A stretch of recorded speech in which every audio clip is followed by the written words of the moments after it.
Hi everyone! In this video, we will talk about Linux file permissions. In the last week, I got questions from some of you. The question is that when you log into the baby keys server, why you cannot access the flag file if you're running the challenge, and why you can access the flag file if you use the baby key binary. In this video, we will answer this question. And I hope that this video will also help you understand how Linux works with file permissions. So let's start with looking at the permissions in the Linux system of baby key challenges. I have logged into the baby key challenge server with the user of CTF. So now if I want to read the file's content from flag,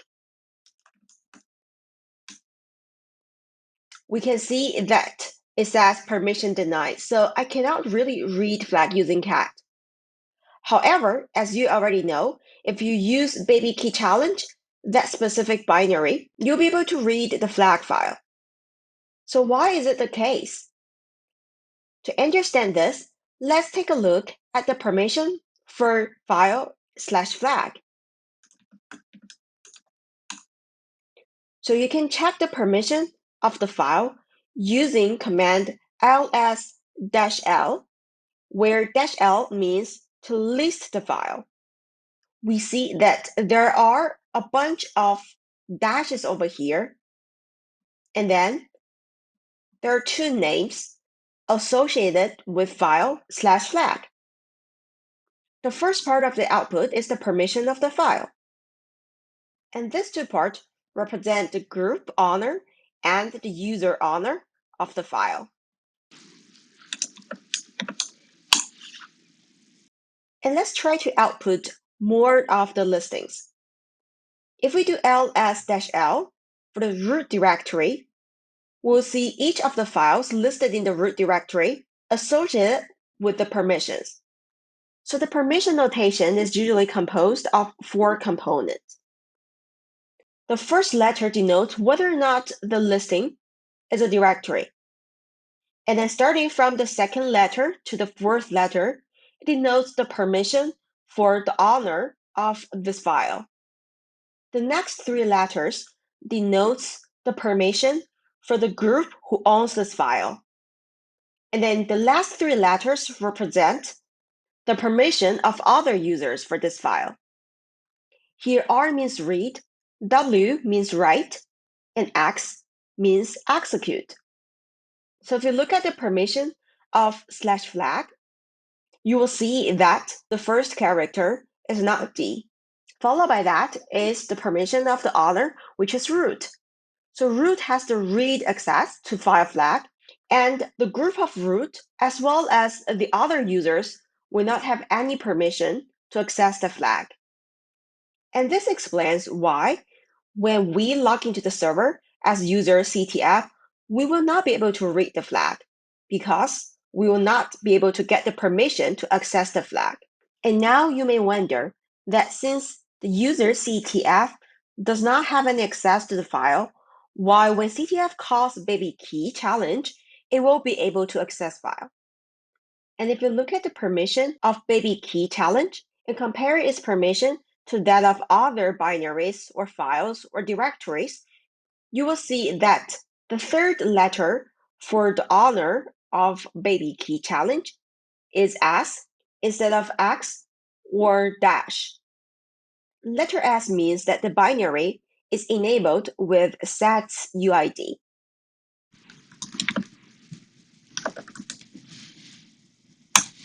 Setuid means set user identity. As shown in the map page, setuid sets the effective user ID of the calling process. So this means that whoever calls this particular binary, if the setuid flag is on, then the user who calls the binary can behave as the owner of this binary. And this explains why when user CTF calls baby key challenge, user can access flag. User CTF can be behaved as user root. A user root has the access to read the flag, which is the reason why CTF, after calling the baby key challenge, will be able to read file flag. To enable a setuid flag, you can use change mode. For example, you could do a change mode U plus S for a specific binary.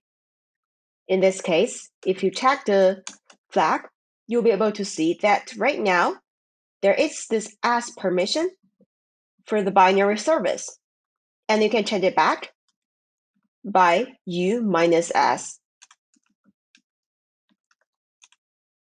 And now it's back. And you can also use Setuid in C programming language.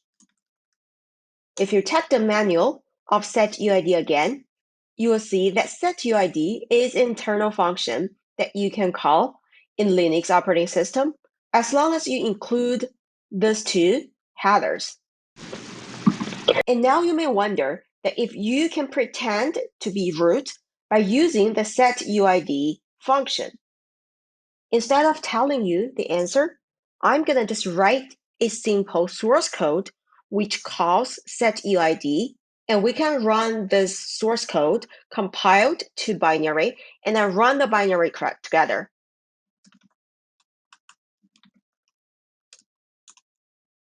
So this is the source code that we write. In this line, we call setuid. And here 0 is the ID of root.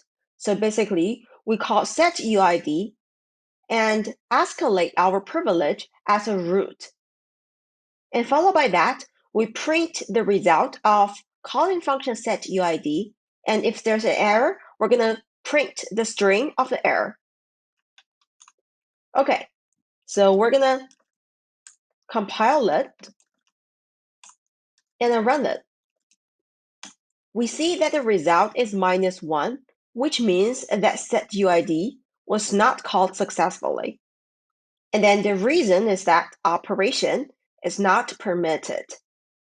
So for setuid, it is well designed so that only the users who has a higher privilege will be able to switch their role to someone with a lower privilege. So this means that if you are a normal user without a privilege to be a root, you will not be able to lift yourself as a root.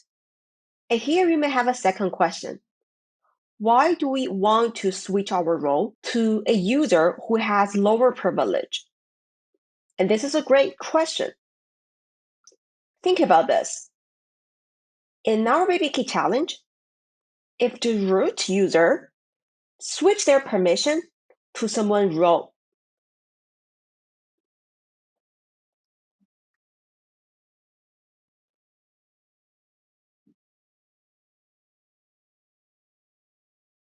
consider this. If a code is running as a root user, then there's a risk that someone may pawn this binary and then abuse the root user's privilege.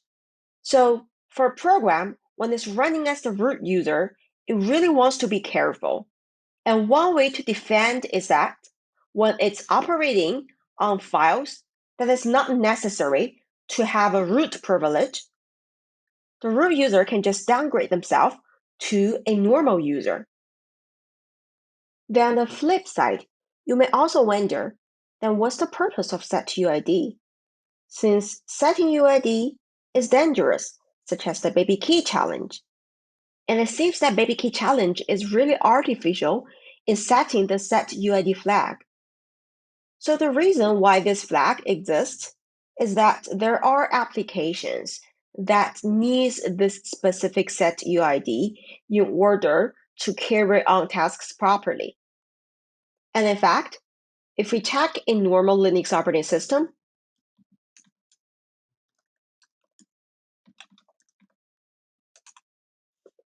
we'll be able to see a bunch of system-supported binaries that with the specific flag on. One of them, for example, is sudo. I believe that you are very familiar with it. Sudo is actually short for super user do. The way that it works is that If people belongs to the sudo group, it can run sudo, and sudo will lift the privilege of the user to become a super user. And this is why sudo needs to enable setuid, so that when someone types sudo something, this user, although it's not root, will still be able to behave like a root. And if you're interested in more details regarding setuid, I highly recommend you to read this paper, Setuid Demystified, which contains a very detailed description for setuid and related binaries.